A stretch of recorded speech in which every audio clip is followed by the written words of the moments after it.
రాకాలోకంకి స్వాగతం. ఈ కంటెంట్ మీకు నచ్చినట్టయితే లైక్ చేయండి, మీ బంధుమిత్రులకి షేర్ చేయండి. ఇప్పటివరకు సబ్స్క్రైబ్ చేసుకోకపోతే సబ్స్క్రైబ్ బటన్ నొక్కండి, అదేవిధంగా బెల్ ఐకాన్ నొక్కండి. పాకిస్తాన్లో ఉండి యూట్యూబ్ ఛానల్ నడిపిస్తూ మీరు గనక మోదీని పొగిడితే, జై మోదీ అన్నా, మోదీ వండర్ఫుల్గా పనిచేస్తున్నాడని కానీ, లేకపోతే మోదీ పనితీరు చాలా బాగుంది, కుంభమేళా అద్భుతంగా ఉంది, ఇలాంటి వ్యాఖ్యలు గనక చేసినట్టయితే మీ తలుపు ఎవరో తడతారు. ఆ తట్టిన వాళ్ళు ఐఎస్ఐ కావచ్చు, పాకిస్తాన్ పోలీస్ కావచ్చు, ఎత్తుకుని తీసుకెళ్ళిపోవచ్చును, వారాల తరబడి కనిపించకుండా పోవచ్చు. ప్రస్తుతం పాకిస్తాన్లో నరేంద్ర మోదీని, భారత్ని పొగుడుతూ భారత్ యొక్క అభివృద్ధిని మెచ్చుకుంటూ వీడియోలు చేస్తున్నటువంటి వాళ్ళు ఎవరైతే ఉన్నారో వాళ్ళందరికీ నోటీసులు వస్తున్నాయి, ఫోన్లు వస్తున్నాయి. ఐఎస్ఐ నుంచి, పాకిస్తాన్లోని అధికారుల నుంచి ఫోన్లు వస్తున్నాయి. మీరు మీ భారత భక్తిని ఆపేయండి. ఇండియా ప్రగతి సాధించి ఉండవచ్చు, కానీ ఇండియాను కనుక పొగిడినట్టయితే మీకు జైలు తప్పదు, శిక్ష తప్పదు, మీరు కనిపించకుండా పోతారు, మాయమైపోతారు, జాగ్రత్త. దీంతో చాలామంది కంటెంట్ని ఇవ్వడం మానేసేశారు. ఒక 12 మంది యూట్యూబర్స్ అయితే కనిపించకుండా పోయారు. వాళ్ళు ఎక్కడున్నారు, ఏమిటి, వాళ్ళ పరిస్థితి ఏంటి తెలియదు. అప్పుడే ఒక 20-25 రోజులుగా వాళ్ళ అప్లోడ్స్ కూడా ఆగిపోయినాయి.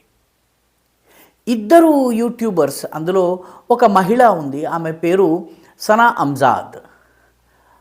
ఆమె మోడీ సాడా షేర్ హే, అంటే మోదీ నా యొక్క సింహంతో సమానము, నా దృష్టిలో మోదీ ఒక సింహం అన్న అర్థం వచ్చేటటువంటి కంటెంట్ని ఆమె మధ్య మధ్యలో ఇస్తారు. ప్రజల దగ్గరికి వెళ్తూ ఉంటారు, వాళ్ళ అభిప్రాయాలు తీసుకుంటారు. పాకిస్తాన్ ఎందుకు వెనుకబడింది, ఇండియా ఎందుకు ముందుకు వెళ్తోంది, ఇటువంటి కంటెంట్ని ఇస్తూ ఉంటారు. మరొకరు షోయబ్ చౌదరి. ఈ షోయబ్ చౌదరి కూడాను వాక్స్ పాప్స్, అంటే ప్రజల దగ్గరికి వెళ్ళి ప్రజాభిప్రాయ సేకరణ చేసి ప్రజలు ఏమనుకుంటున్నారు, పాకిస్తాన్ ఎందుకు అభివృద్ధి చెందటం లేదు, ఇండియా ఎందుకు అభివృద్ధి చెందుతోంది, ఇటువంటి కంటెంట్ ఇస్తూ ఉంటారు. వీళ్ళిద్దరూ ప్రస్తుతం వీళ్ళని ఉరితీశారు అని చెప్పి పాకిస్తాన్లో చాలా గుప్పుమంటుంది. పాకిస్తాన్ కన్ఫర్మ్ చేయలేదు, ఆ కుటుంబ సభ్యులు కూడా మాట్లాడటం లేదు.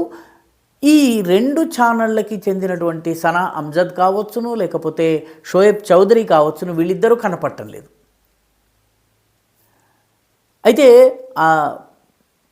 ఒక పాపులర్ యూట్యూబర్ ఉంది, ఆవిడ మాత్రం చెప్పడం ఏంటంటే, ఈ మహిళ సనా అమ్జద్తో తాను మాట్లాడాను, వాళ్ళు సేఫ్గానే ఉన్నారు, అయితే యూట్యూబ్ ఛానల్లో కంటెంట్ ఇవ్వడం ప్రస్తుతము జరగడం లేదు తప్ప వాళ్ళు భద్రంగానే ఉన్నారు, నేను స్వయంగా వాళ్ళతో మాట్లాడానని చెప్తుంది. ఆమె తప్ప మరెవరూ చెప్పడం లేదు.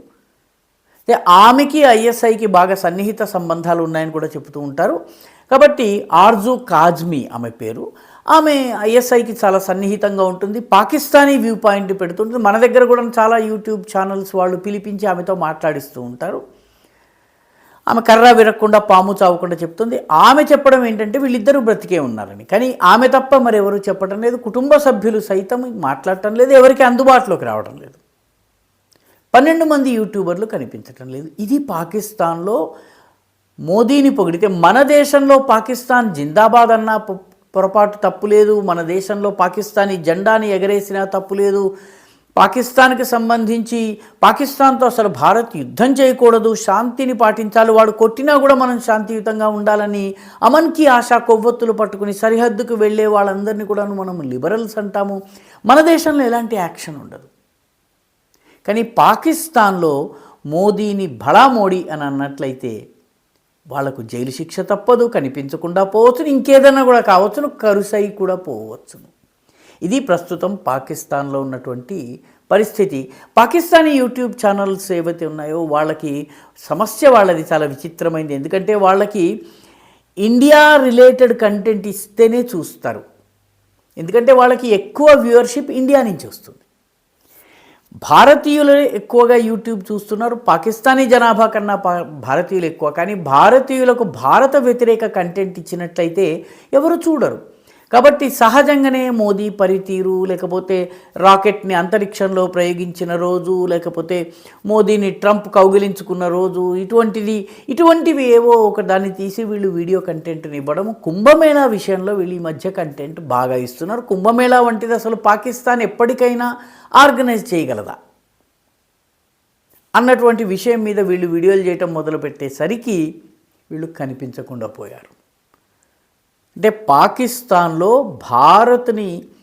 భారత్లో ఉన్నటువంటి మంచి గురించి చెప్పినా కూడాను పాకిస్తానీ ఆర్మీ కావచ్చు, పాకిస్తానీ ఐఎస్ఐ కావచ్చు, పాకిస్తాన్లో ఉన్నటువంటి రియల్ రూలర్, అసలు పాకిస్తాన్ యొక్క డీప్ స్టేట్ ఏదైతే ఉందో అది ఏమాత్రము సహించదు అని చెప్పడానికి సనామ్జద్, షోయబ్ చౌదరీల ఉదాహరణే మనకి సరిపోతుంది. వాళ్ళు క్షేమంగా ఉన్నారని మనము భావిద్దాం.